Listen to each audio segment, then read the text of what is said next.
There are many strange and creative weapons in the wastelands of post-war America, but one of them stands out, the Gamma Gun.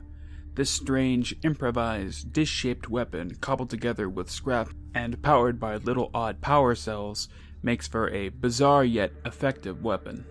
The weapon is assembled from what looks like random wires and piping, tubes and a spatula, an odd-looking circuit board, and a dish with a claw-like apparatus that can be used to hold items in its, muzzle area. It's powered by strange little power cells that look like capacitors, but how they function and their origins is as of yet unknown.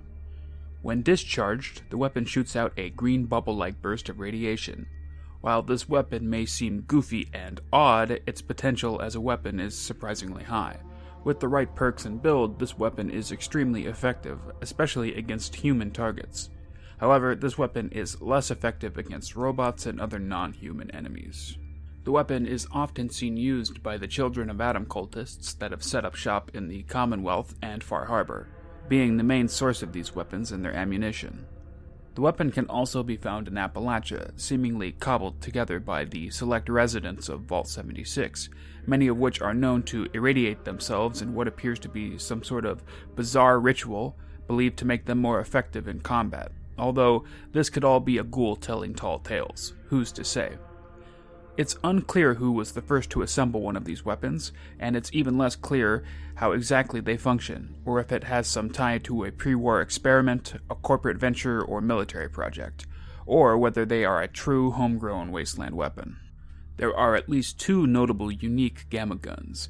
The first is Lorenzo's artifact, which can be acquired if you kill Lorenzo in the Secret of Cabot House quest. Jack will hand you the weapon, stating that it won't kill people, but you might find it useful in other ways. To that end, the weapon does little damage, and no radiation damage, instead sending out some sort of force wave that knocks back your target and any objects surrounding them. The weapon will have an ornate scarab from Lorenzo's crown in the dish of the weapon. Not much is truly known about this artifact, and the powers it contains. Some speculate about ancient aliens and pre-human forerunners, eldritch gods, and strange things beyond our comprehension. But I think most Wastelanders will see the weapon for its more pragmatic uses.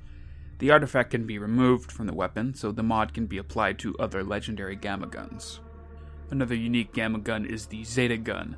The weapon can be acquired by looting it on a table in the Cabot House after completing the first two quests in the quest line. Alternatively, you can free Lorenzo and just kill Jack for the weapon. This weapon shoots a weak, small red burst of energy. It also features a removable mod that can be placed on other legendary gamma guns. Jack notes that the weapon is a sort of mobile version of the technology used to restrain Lorenzo at Parsons State Insane Asylum. Gamma guns aren't the only improvised radiation weapons in the wasteland, though. Another weapon often seen wielded in the hands of the deranged Children of Adam cultists is the Radium Rifle. A pre-war carbine modified with a pair of gamma cells, crude circuitry, and a scrappy-looking dish attached to the muzzle. This weapon is found in abundance on the island of Far Harbor, where a large congregation of the Children of Adam live, although the weapon could very well exist in other regions due to its improvised nature. The rifle bears a striking resemblance to the German Volkssturmgewehr. There are two unique versions of the Radium Rifle known. The Radical Conversion, that has the penetrating effect given as a reward for completing the Absolutions quest from Sister Mai, and the Kiloton, an explosive rifle sold by Kane in the Nucleus, its name being an obvious nod to the unit of measurement used to determine explosive yields. In the harsh and bizarre wasteland that is post-war America, it's no surprise that the deranged and ingenious among its inhabitants would attempt to harness the power of radiation.